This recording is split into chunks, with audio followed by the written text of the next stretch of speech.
La loi d'attraction nous enseigne que nous attirons vers soi toutes sortes de situations, de circonstances, de synchronicités, de coïncidences, qui sont en correspondance à ce que l'on porte, à ce que l'on est.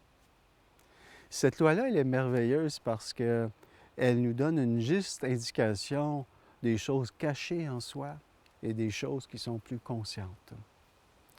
La loi d'attraction, elle est heureuse parce qu'elle nous permet finalement de réaliser tout ce que l'on désire dans la vie. Mais j'aimerais porter votre attention surtout sur ce que vous attirez et que vous ne voulez pas voir se manifester dans votre vie. On comprend tous qu'on peut attirer par des pensées constructives, heureuses, par des programmations positives. Mais qu'en est-il de phénomènes, de coïncidences, de synchronicités qui sont vraiment désagréables? Alors, lorsqu'il y a des phénomènes désagréables qui se produisent dans notre vie, c'est que nous attirons ces phénomènes parce qu'il y a une cause néfaste, sombre en soi. La loi d'attraction, elle est simple. Tout ce que l'on porte attire. Alors, nous attirons autant des bonnes choses que des choses qui sont plus limitées.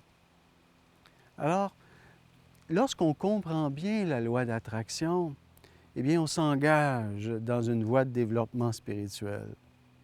Parce que ce que l'on veut attirer, finalement, ce sont des choses heureuses, constructives et positives. Alors, on veut finalement maximiser notre pouvoir de créer des phénomènes heureux dans notre vie.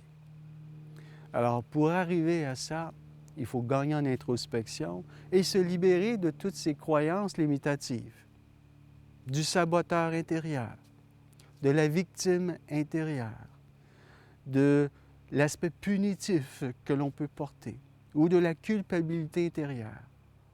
Tout ce que je viens de nommer attire autant que vos pensées constructives et heureuses, vous savez. Alors, voilà pourquoi la vie des êtres humains, elle est faite de choses merveilleuses, de choses heureuses, de phénomènes heureux, mais aussi de phénomènes, de situations qui sont moins heureuses.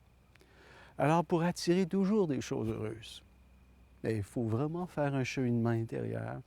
Il faut parvenir à se libérer de tout ce que je viens de nommer, de toutes ces limitations que l'on porte. Alors de là, la nécessité de pratiquer la méditation, de gagner en introspection et de mettre la lumière sur ces limitations intérieures qu'on veut absolument dissoudre.